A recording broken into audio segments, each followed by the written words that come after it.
"Get out of my restaurant, you black thief!" The words hit like a bomb in the upscale dining room of the Ivory Spoon. Forks stopped mid-air.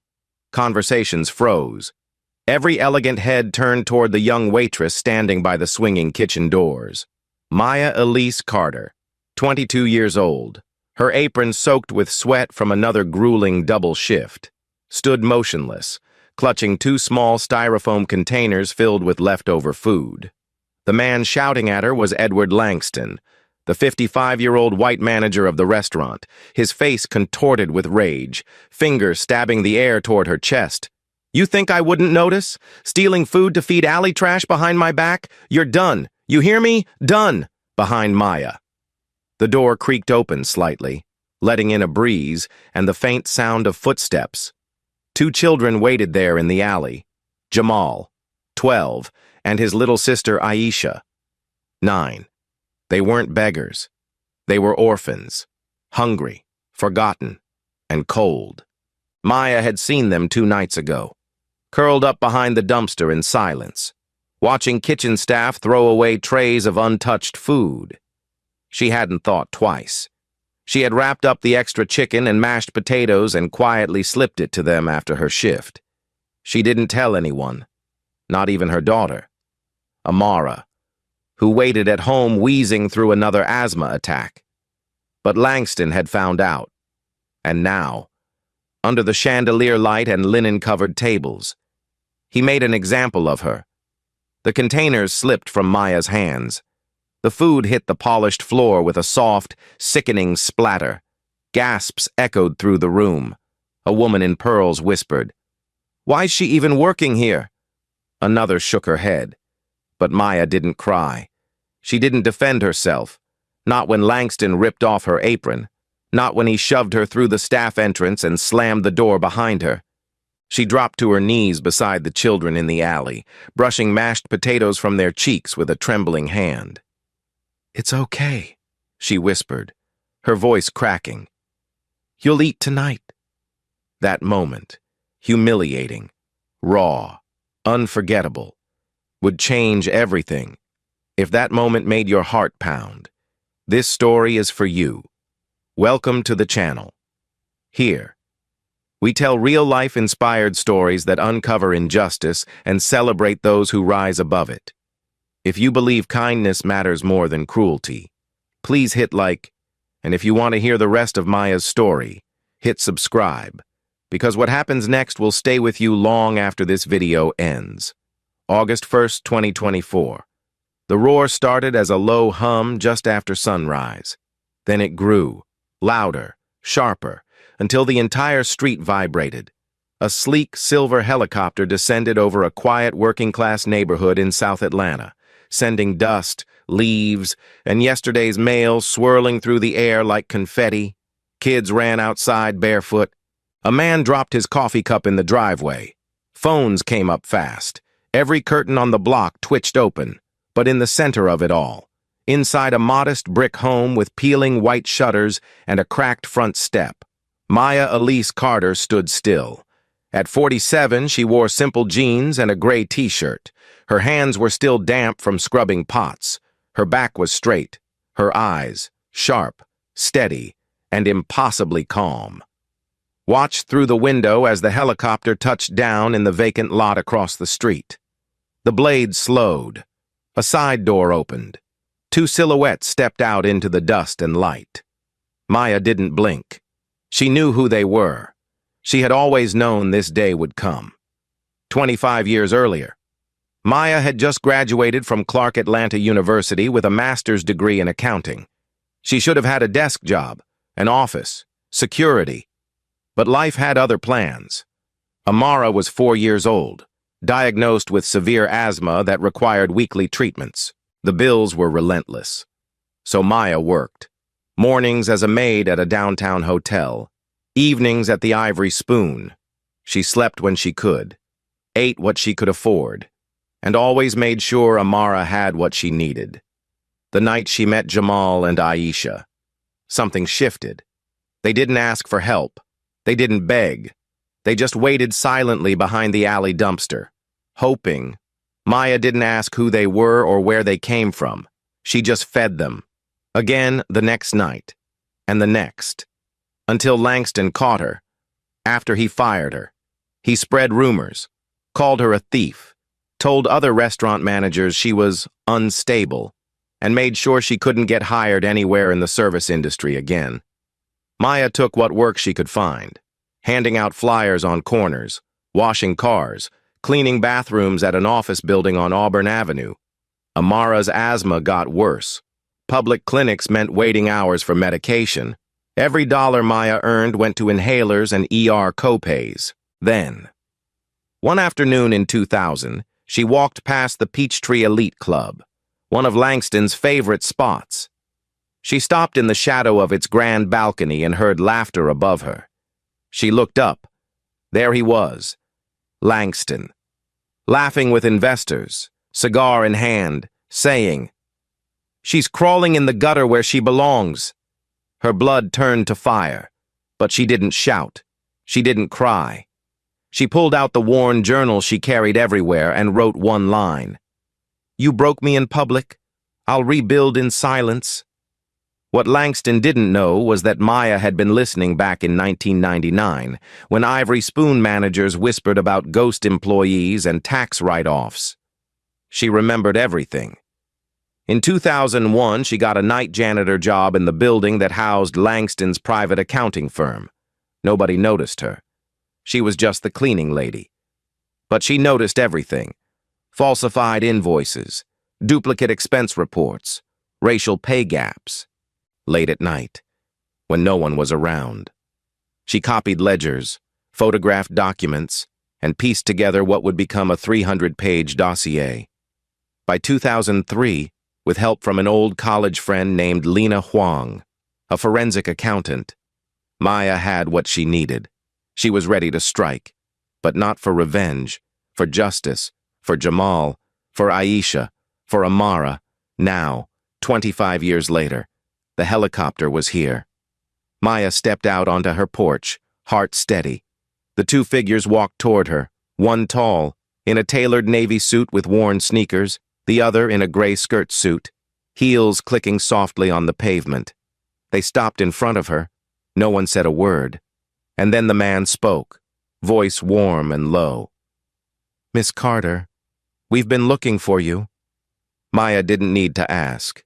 She already knew. The children she once fed were no longer children, and they had come back, not empty-handed, not forgotten, but bearing something that would change everything. After that humiliating firing in the summer of 1999, Maya Elise Carter's world unraveled faster than she could catch her breath. Edward Langston, still seething with self-righteous fury, made sure to ruin her name across Atlanta's restaurant industry. He told anyone who would listen, managers, chefs, owners of other high-end venues, that Maya had been stealing food, branding her a thief and a liar. His words carried weight, not because they were true, but because he was powerful and white in a city where quiet prejudice often hid behind Southern smiles. Within weeks, Maya found every application she submitted rejected. She knocked on the doors of smaller diners and cafes, but one by one they turned her away with fake smiles or phrases like, "We're not hiring at the moment," behind closed doors. Langston's poisonous gossip spread like wildfire. Maya, with her master's degree in accounting, found herself unable to land even the simplest job waiting tables. She scraped by with whatever she could get, washing cars in the Georgia heat, handing out flyers on busy corners, and cleaning office buildings after dark. Her savings, already thin, evaporated. Amara's asthma attacks grew worse during the muggy nights, and Maya spent hours in crowded public clinics waiting for doctors who barely had time to glance at her child. Sometimes, she would sit on the cold plastic chairs of Grady Hospital at 2 in the morning, watching Amara's tiny chest rise and fall, praying her baby would make it through another night. It was during one of those long, sleepless nights that Maya realized no one was coming to save her. She would have to save herself. Langston. Meanwhile, thrived on his own cruelty. At the exclusive Peachtree Elite Club, where Atlanta's wealthy elite sipped expensive scotch and discussed expansion deals. Langston bragged about making an example out of Maya. "She thought she could steal from me," he told a circle of restaurateurs, his cigar smoke curling in the air. "Now she's crawling in the gutter where she belongs." One warm afternoon in 2000, while delivering flyers for a local car wash, Maya walked past the iron gates of the Peachtree Elite Club. She froze when she heard laughter drifting from the second-floor balcony. Looking up, she saw Langston, leaning back in a leather chair, glass in hand, laughing with two investors like the world belonged to him. "She's a thief," he said loud enough for everyone to hear. "She'll never be anything more." Maya's hand tightened around the stack of flyers until the corners bit into her palm. Her jaw clenched, but she didn't shout. She didn't throw anything. She didn't even look away. She simply stood there, letting his words carve themselves into her memory like scars, because she knew one day they would fuel her fire. That night, after putting Amara to bed in their cramped one-bedroom apartment, Maya pulled out a small leather journal she'd bought from a thrift store. She opened to a clean page and wrote, in bold, deliberate letters, "You will remember my name," underneath it. She added a second line, quoting her late mother's voice that echoed in her mind, "Turn pain into something unstoppable." It was the first time in weeks that she felt a flicker of hope. She remembered conversations she had overheard while working at the Ivory Spoon, whispers of off-the-books contracts, payroll discrepancies, and cash payments that never showed up in the ledger. She remembered the tired looks on the faces of black kitchen staff who were paid 60% less than the white servers out front. She remembered Langston laughing about tax loopholes that sounded a lot like fraud. Maya realized something. She had knowledge, skills, and a memory sharp enough to piece it all together. And so, she began. In early 2001, Maya took a janitorial job in the same downtown building where Langston's accounting firm kept its offices. It wasn't glamorous. It paid barely above minimum wage, but it gave her access, every night, while pushing a mop across glossy tile floors. She listened. She learned. She watched what documents were left on desks. She noticed what files were thrown carelessly into shred bins. And slowly, carefully, she began to gather evidence. She brought a disposable camera tucked into her cleaning cart and, when the halls were empty, she would snap photos of suspicious invoices and financial reports. She would copy numbers onto scraps of paper and hide them under her uniform until she got home. At first, it felt terrifying. Once, she nearly got caught when a security guard came back early from a smoke break, his flashlight beam sweeping across the office just as Maya crouched behind a filing cabinet, her heart pounding so loudly she was sure he could hear it. But when he walked past without noticing her, she smiled to herself in the dark. She wasn't just surviving anymore. She was fighting back. By late 2001, Maya had a stack of notes, but she needed help turning it into a case strong enough to take down Langston's empire.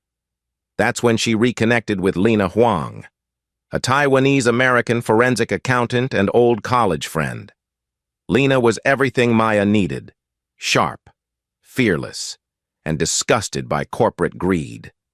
When Maya showed her the documents, Lena's eyes widened. "Maya, this isn't just fraud," she whispered. "This is a corporate death sentence." Together, they spent the next 2 years building a detailed 300-page dossier that documented Langston's crimes. $15 million in tax evasion, ghost employees on the payroll, systematic wage discrimination, and shady offshore accounts in Panama. Every time Maya felt tired or scared, she thought of Jamal and Aisha, the kids she hadn't seen since they were sent to a foster home 200 miles away in rural Georgia. She had tried to visit once, but the foster care system, riddled with red tape, told her she had no rights and no connection. The thought of those children growing up forgotten, just like Langston wanted her to be forgotten, only hardened her resolve. "I'm going to make him answer for what he's done," Maya told Lena one night. "Not just for me, but for everyone he's crushed." Langston, of course, had no idea what was coming. He continued to strut through Atlanta's elite circles, flashing his money and pretending his empire was untouchable. He laughed at the notion that anyone, let alone the young black waitress he had humiliated, could ever challenge him. But Maya was patient. She was strategic. And in the quiet hours of the night, as she sat at her kitchen table with her journal, her notes, and her vision, she began to write not just about revenge, but about a future she would build from the ashes. She wrote of the day her name would no longer be whispered as a warning, but spoken with respect. She wrote about Jamal and Aisha, hoping they were safe. She wrote about Amara, promising her daughter that one day they would never have to scrape by again. And with every word, Maya's pain transformed into power. By the beginning of 2002, Maya Elise Carter had transformed her quiet rage into relentless focus. And every late-night shift as a janitor became a chess move in a game only she knew she was playing. She no longer moved through the marble-floored hallways of Langston's accounting firm with dread. She walked with purpose, with her back straight and her eyes scanning every trash bin, desk drawer, and copy machine tray for the next piece of evidence. What began as desperate acts of survival had evolved into a cold, calculated campaign to bring down the man who publicly destroyed her, and who had, in his arrogance, underestimated her completely. She remembered everything, how Langston joked with his partners about manipulating quarterly tax reports, how he boasted about hiding money overseas through consulting firms that never did a day's work, how he told a white colleague in passing, "Never promote the black ones. They're replaceable."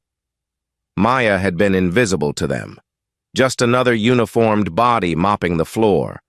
But she had learned their patterns, their vulnerabilities, their flaws. Every whisper she overheard, every spreadsheet she glimpsed, every number she memorized became a weapon when she returned home each night. Long after Amara had fallen asleep on their second-hand couch with her nebulizer humming quietly beside her, Maya would lay out her findings under the kitchen light and carefully log each item in a coded notebook. She didn't need to guess what she was seeing. She had a degree in accounting. She knew exactly how Langston was cooking the books. But she also knew she couldn't do this alone. It was during one of those long nights in March 2002, surrounded by papers and old takeout containers, that Maya thought of Lena Huang.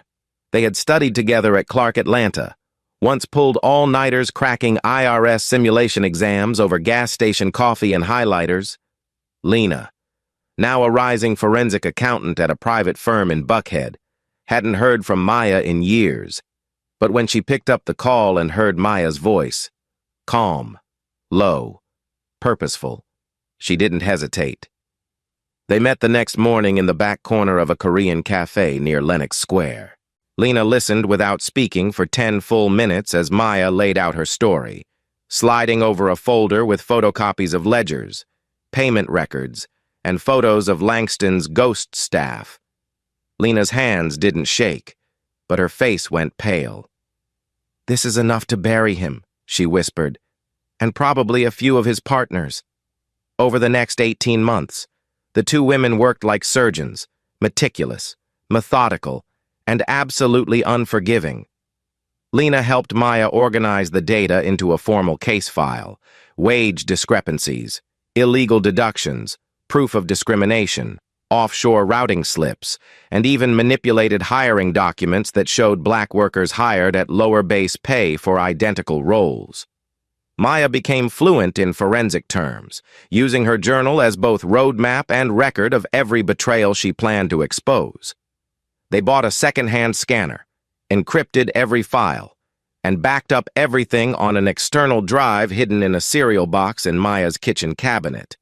Some nights, Lena brought dinner and reviewed documents at Maya's table while Amara colored quietly beside them, unaware that her mother and Auntie Lena were building the legal equivalent of a nuclear bomb. By early 2003, the dossier stood at over 300 pages.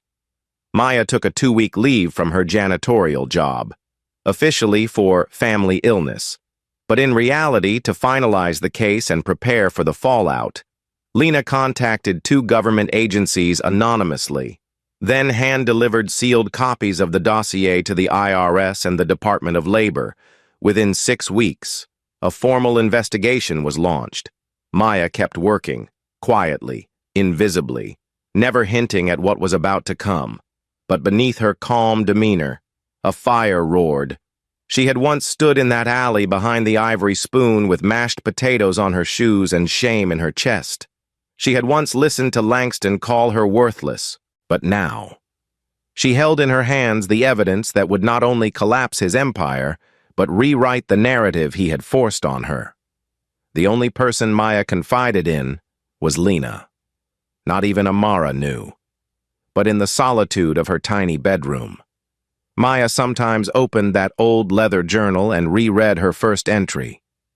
"You will remember my name," and knew it had all been worth it.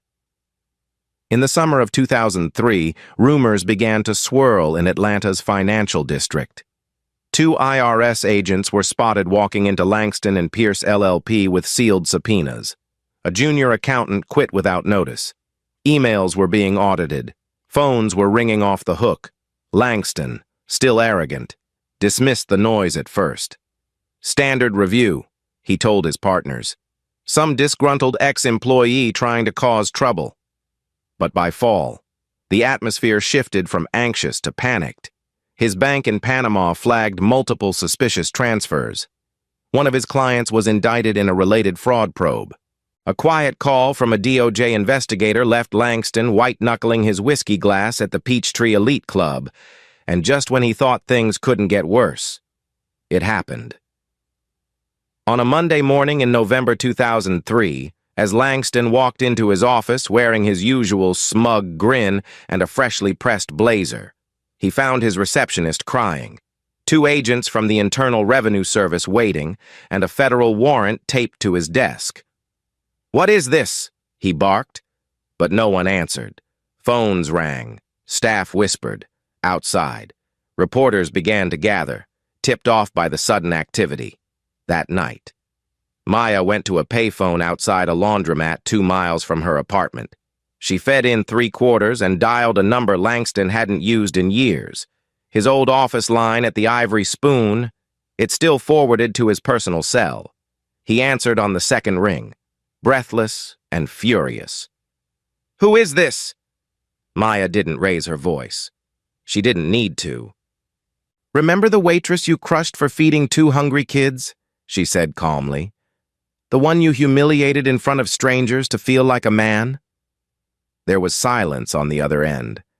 Then a sharp inhale. "I've been watching you, Edward," she continued, "for a very long time." The line went dead, but Maya stood there under the flickering street lamp, a small smile on her lips.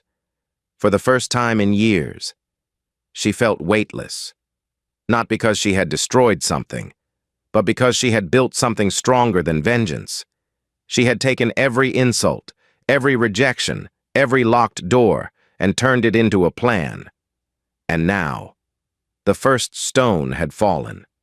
By the spring of 2004, Maya Elise Carter's years of silence detonated in a single morning that would change everything. At precisely 7:15 a.m., 3 black government SUVs rolled up to the doors of Langston and Pierce LLP. Engines humming like war drums. Federal agents in dark suits and mirrored sunglasses stepped out with calm precision, holding sealed warrants, folders thick with evidence, and eyes that had already read Maya's 300-page dossier cover to cover. Within minutes, The office was in chaos. Desks were being searched, computers seized, and files boxed up. Jenkins, the firm's senior accountant, was in the middle of pouring his first coffee when an agent tapped him on the shoulder. "You'll need to come with us," the man said. As two more agents entered behind him, Jenkins turned ghost white. "Is this a mistake?" he stammered. "What's this about?"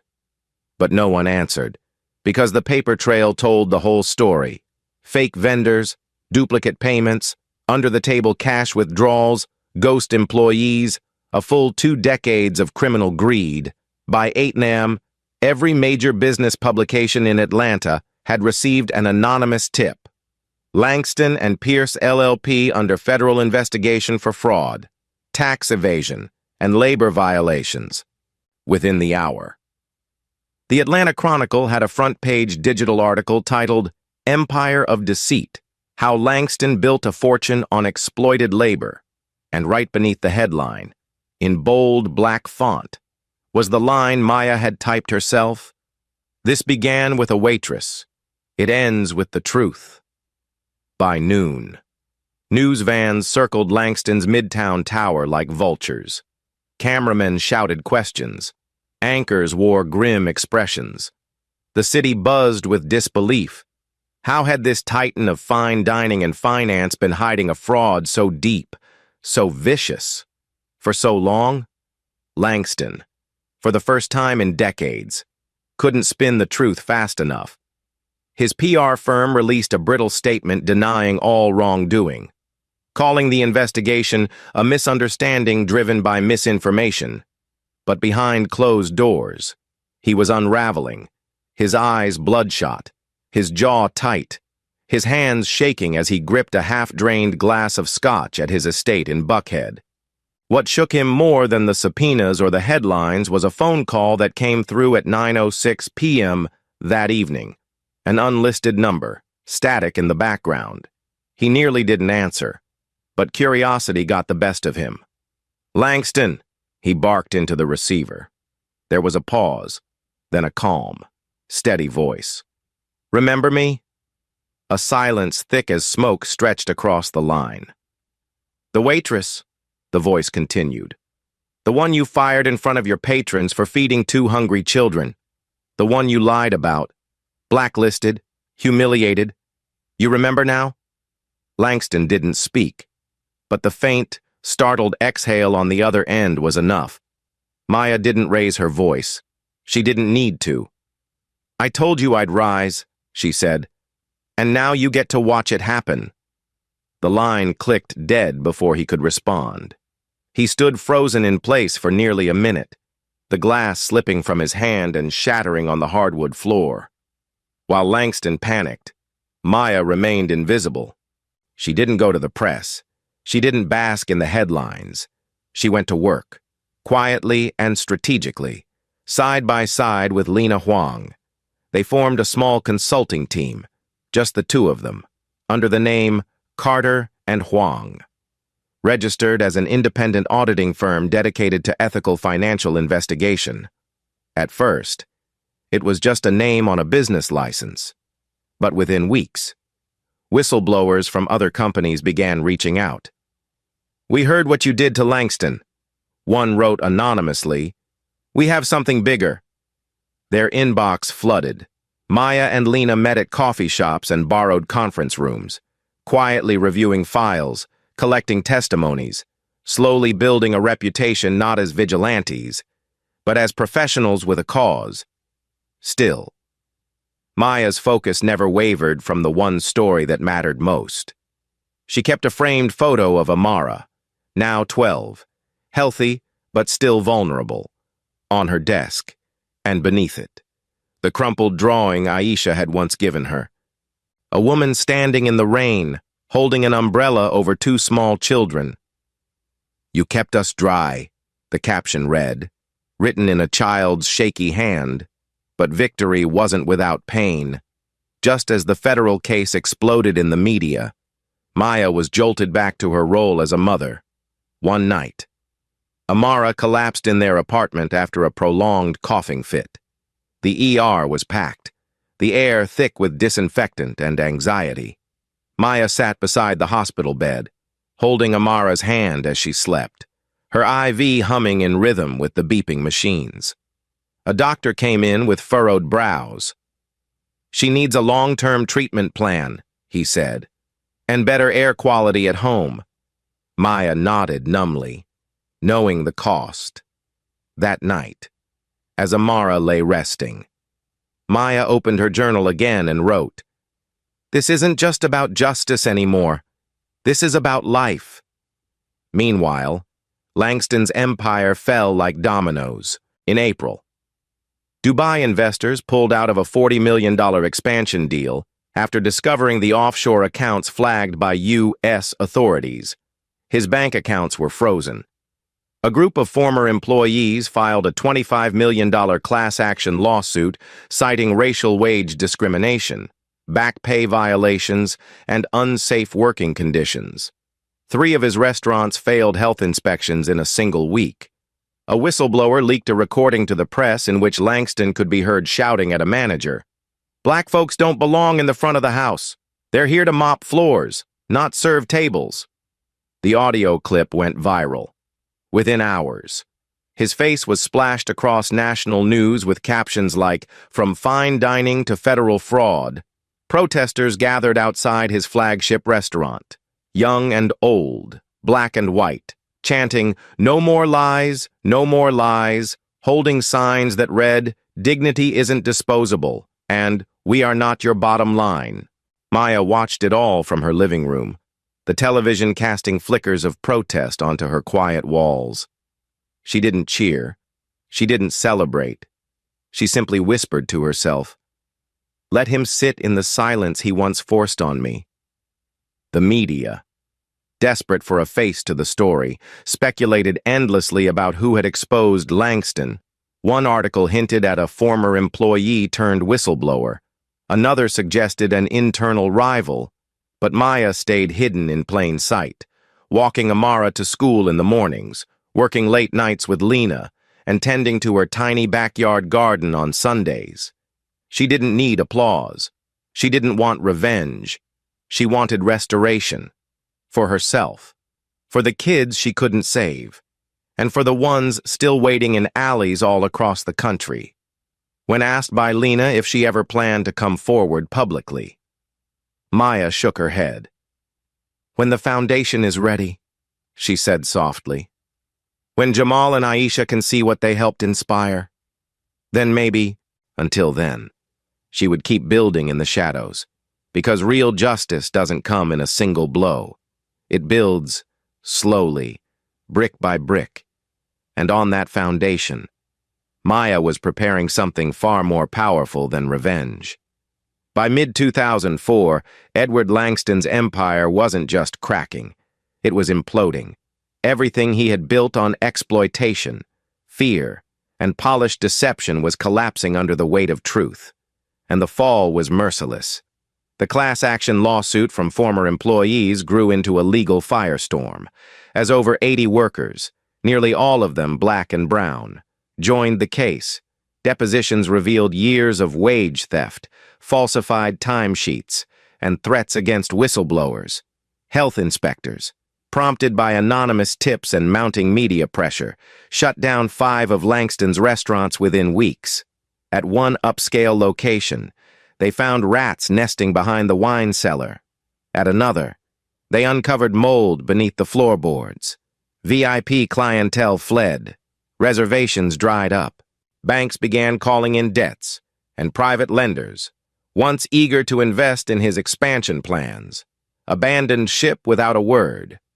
The final blow came when a full hour-long expose aired on national television, narrated by a well-known anchor with a voice like steel. How power protects itself. The fall of Atlanta's restaurant king.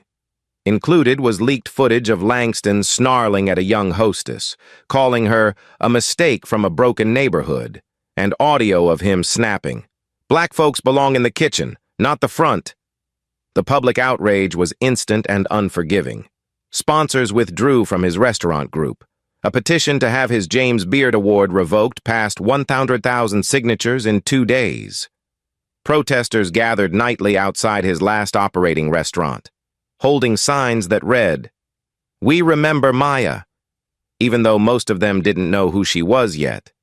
Inside the once bustling restaurant, Langston sat in a corner booth, alone, jaw clenched, tie loosened, and hands trembling around a cold cup of coffee.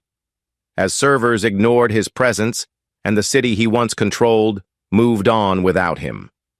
Meanwhile, across town in a modest co-working space, Maya Elise Carter was quietly laying the first stones of her own empire.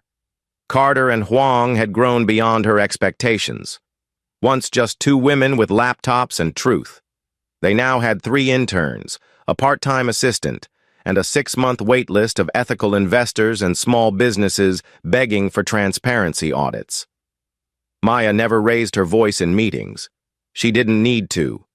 Her presence, rooted in resilience and razor-sharp intelligence, commanded respect.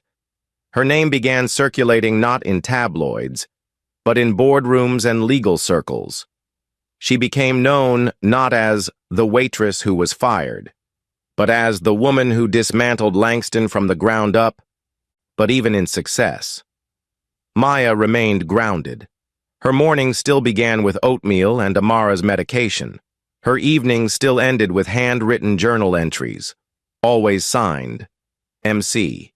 She kept her original leather notebook, worn and fragile now, tucked inside a drawer at her desk, its pages filled with old numbers, memories, and promises, reminded her of every step it took to get here. She never stopped thinking about Jamal and Aisha, those 2 hungry children in the alley who had started this journey without ever realizing it. She had tried, again and again, over the years, to track them down, but every lead went cold. Every foster agency refused information. At times, she wondered if they remembered her at all. Still, she believed that one day they'd find their way back, not because of revenge, but because love remembers what cruelty tries to erase. As Langston's name became toxic, his final grasp at relevance dissolved into humiliation. Investors from Dubai, once poised to inject $40 million into his restaurant group, released a blunt statement withdrawing all financial ties. The same day, his longtime lawyer resigned. Then, quietly and without fanfare, the IRS froze all of Langston's remaining personal accounts and seized 2 of his luxury properties. The once cocky mogul now found himself cashing out stocks to cover mounting legal fees. When reporters showed up at his gated estate, they found a foreclosure notice tacked to the front door. Former colleagues refused to return his calls. His face was blurred out in corporate photos he once dominated. By late fall, Langston was reduced to renting a 1-bedroom apartment above a pawn shop in rural Georgia, anonymously, bitterly, and completely alone. But the cruelest irony came not in a courtroom, not in bankruptcy, but in obscurity, because the world had stopped saying his name. The man who built his life around being important had finally become irrelevant. And yet, Maya never gloated. She didn't post online. She didn't give interviews. She declined every invitation for exposés, TV appearances, and tell-all memoirs. When asked by Lena why she stayed so quiet, Maya simply smiled and said, "This wasn't about destroying him. It was about rebuilding us." She poured her energy into her firm, but more importantly, into something bigger. In November 2004, she filed paperwork for a nonprofit initiative that had been living in her heart since 1999, a program designed to mentor, feed, and financially support youth who'd grown up in foster care, group homes, and shelters. She named it the Shelter Umbrella Initiative, after the old drawing Aisha once gave her. When asked what inspired the name, she replied, "I never forgot the storm." The press didn't know the full story, but that didn't matter. What mattered was the work, and the people it reached. By Christmas, the nonprofit had already distributed winter coats to over 300 children and launched a scholarship pilot for teens in East Atlanta. And every time Maya saw a child smile with a full stomach or read an essay from a kid who wanted to study accounting like Miss Carter, she felt something that success alone had never given her: peace. Langston, now 80 and gray-bearded, worked behind the counter at a dusty roadside diner 3 hours outside Atlanta, where no one recognized his name and no one cared what it had once meant. He poured coffee for truckers who tipped in change and mopped his own floors at night. Occasionally, he'd catch a glimpse of Maya on the TV above the bar, her name scrolling beneath a news anchor's voice. Carter and Huang lead the way in corporate reform, or former Waitress reshapes accountability in Atlanta. He never said a word, just stared, until one day, when an older woman at the counter said, "She's incredible, isn't she? Makes you believe good people still win?" Langston didn't respond. He simply turned away and wiped the same spot on the counter over and over, his reflection distorted in the steel napkin holder. For the first time in his life, he realized what true power looked like: not noise, not fame, but dignity, grace, legacy, and none of it belonged to him. On the morning of August 1st, 2024, as the sun rose gently over the rooftops of a quiet South Atlanta neighborhood, the sound of distant rotors began to swell, like a memory returning after decades of silence. It was a sound no one in that cul-de-sac had ever heard. Loud, rhythmic, powerful. Children ran to windows. Garden hoses dropped midstream. A dog barked wildly. The silver helicopter sliced through the sky and hovered over the vacant lot across from Maya Elise Carter's home, kicking up a cyclone of dust and leaves as it descended, its polished chrome reflecting the soft gold of early light. Inside her modest home, Maya stood by the sink, a sponge still in her hand, frozen mid-motion as she watched the storm unfold outside her window. Her face did not register surprise, only something deeper, quieter, recognition, like a song she'd heard only once and never forgotten. She dried her hands carefully, smoothed the front of her simple blue blouse, and stepped out onto the porch. Her neighbors peered through blinds and fences, but she stood calmly, eyes steady as the helicopter door opened and two silhouettes emerged. One was a tall man, sharply dressed in a navy suit with black sneakers and a calm confidence in his stride.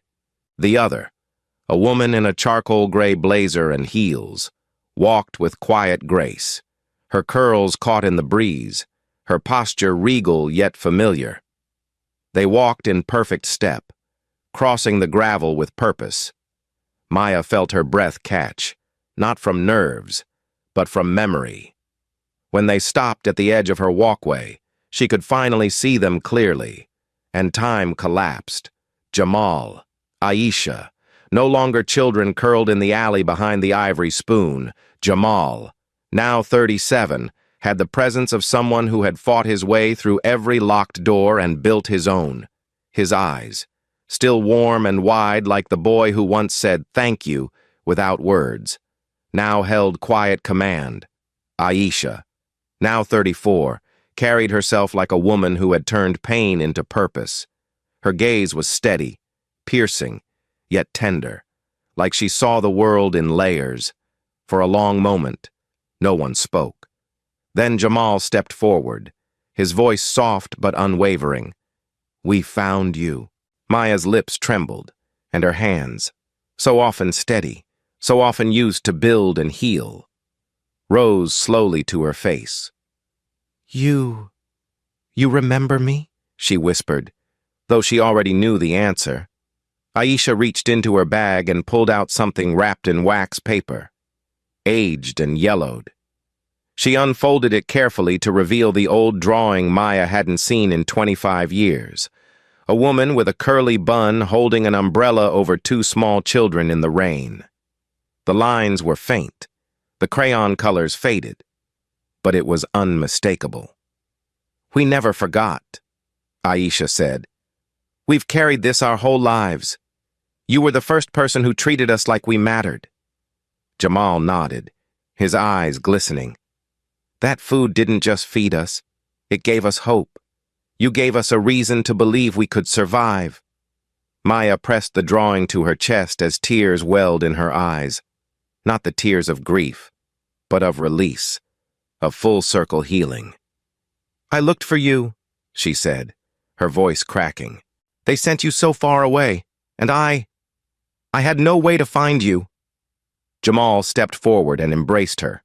Not a polite hug, not an awkward reunion, but a full, soul-deep embrace, the kind that rewrites history. Aisha joined them, wrapping her arms around both, and for a long, still moment. The world went quiet, the hum of the helicopter fading into background as three lives, once shattered by cruelty, found their center again, inside the house, over sweet tea and the smell of warm cornbread fresh from the oven. The stories poured out like music. Jamal had gone on to found Light Code, a tech startup that provided coding boot camps and career mentoring to underprivileged youth across the Southeast. His program had trained over 3,000 students in 6 years, many of whom were former foster kids or system-impacted teens. Aisha, against all odds, had earned a full scholarship to Spelman, graduated top of her class, and gone on to become a federal judge, using her bench to reform outdated foster care laws and push through protections for children just like the one she once was. They spoke not with pride, but with purpose. "Everything we are," Aisha said, "started that night you fed us. You didn't just give us food. You gave us dignity." Jamal reached into a leather briefcase and pulled out a thick folder. "We want to build something together," he said. Inside was a formal proposal, the Carter Jamal Aisha Foundation, a $50 million joint initiative to create youth empowerment centers in underserved communities across Georgia and beyond. The first center, they said, would be built on the very site of the old ivory spoon, which had long since been condemned. Maya's hands trembled as she flipped through the pages. She saw her name at the top of the mission statement. She saw photos of children, mock-ups of libraries, therapy rooms, scholarship boards. "We want you to lead it," Jamal said. "You planted the seed. Now it's time for the tree to grow." Maya couldn't speak for a long time. Her throat ached with emotion. When she finally did, her voice was a whisper. "Yes, yes, let's build it." That evening, as the sun began to dip and the helicopter prepared to lift off again, the three of them stood in the yard, framed by the glow of a day that felt touched by destiny. A neighbor snapped a photo, Maya in the center, holding the old drawing, flanked by the 2 lives she once saved who had now come back to carry her legacy forward. Across the state, in a forgotten town with a rusted diner off the highway, Edward Langston sat on a splintered bar stool, flipping channels on a fuzzy TV above the counter. He stopped when he saw her face. Maya. Older, radiant, standing beside 2 successful professionals beneath the caption, "From Alley to Legacy, Carter Foundation launches in Atlanta." His mouth fell open. The waitress, the children. A picture he once thought he'd erased now filled the screen. The newscaster's voice echoed from the speakers. "A former waitress once fired for feeding orphans now leads a foundation that will impact thousands. Maya Carter's story has captured the heart of a nation." Langston's hand shook. His coffee cup fell and shattered. No one looked up. No one cared. He was forgotten. But Maya. Maya had become unforgettable. By December 2024, just 4 months after the helicopter touched down on her street and history rewrote itself in real time, the Carter Jamal Aisha Foundation had already changed over 1,000 lives. What began as a promise forged in an alley behind a restaurant had become a national movement, one built not on vengeance or spectacle, but on truth, compassion, and deeply earned leadership. The first community center opened in the heart of Atlanta, where the Ivory Spoon once stood. The site cleared and transformed into a two-story sanctuary of light, classrooms, mentorship halls, career labs, and a rooftop garden named Amara's Sky, in honor of Maya's daughter, whose struggle had given Maya her fiercest reason to rise. By January, 7 more centers were under construction across Georgia, and dozens of public school districts began integrating the foundation's mentorship curriculum into their after-school programs. Maya, now 47, had become something she never imagined, a symbol not just of survival, but of strategic grace. She traveled from city to city, speaking not from stages in glitzy auditoriums but in church basements, public libraries, and school gyms, where she told her story not to impress, but to ignite. She spoke of invisible labor, of stolen dignity, of how systems are built to erase quiet voices, and how one act of kindness, done in silence, can echo for decades. At Harvard Business School, her journey was studied as a case in ethical leadership. At Spelman, where Aisha now sat on the board of trustees, Maya was invited to deliver the commencement address. Standing before hundreds of young black women, she spoke slowly, with poise and calm fire in her eyes. They tried to reduce me to a moment of shame, but I turned it into a lifetime of purpose. Justice doesn't destroy, it builds. That line was quoted across social media, in classrooms, on posters in high school auditoriums. It sparked conversations in corporate boardrooms about equity, silence, and power. And yet, through it all, Maya remained humble. She still lived in the same house, still wore her favorite worn jeans when she wasn't speaking, and still spent Sunday afternoons pulling weeds from her garden with Amara. Now 29 and a public health advocate with a full scholarship to Emory under her belt and an asthma-free future ahead, Maya never let the spotlight blind her, she often said. Legacy isn't about being seen, it's about what keeps growing after you're gone. And while Maya rose, Langston faded. He never appeared in public again. In a forgotten corner of rural Georgia, he worked behind the counter of a roadside diner where no one recognized him and no one asked about his past. Sometimes, late at night when he wiped tables in silence, the television above the counter would flash a news segment on the Carter Foundation. Photos of smiling children, scholarship winners, computer labs buzzing with young minds. Langston never changed the channel. He just watched, silent, still. His reflection warped in the chrome of the coffee machine, knowing deep in his bones that history had chosen its author, and it wasn't him. The story closed as it began, not with a shout, but with a quiet act of grace. On the anniversary of the first center's opening, Maya returned to the alley where she once fed Jamal and Aisha, now paved and painted as a mural of hope. She laid 3 items beneath the mural's edge: the drawing Aisha gave her, her original leather journal, and a sealed envelope containing a handwritten letter that read simply, "To whoever finds this, be kind when no one is watching. It might just change the world." Then she stood back, smiled, and walked away, not to disappear, but to keep building what no empire of greed ever could, a future that remembers the invisible, lifts the forgotten, and dares to turn pain into legacy. And that, more than anything, was Maya Elise Carter's final triumph. Not revenge, not fame, but impact that would outlive her, and remind the world that one woman with a broken heart, a sharp mind, and an unshakable will can shake the ground beneath injustice and build something better in its place. Forever. Thank you for watching. If this story moved you, please like and subscribe.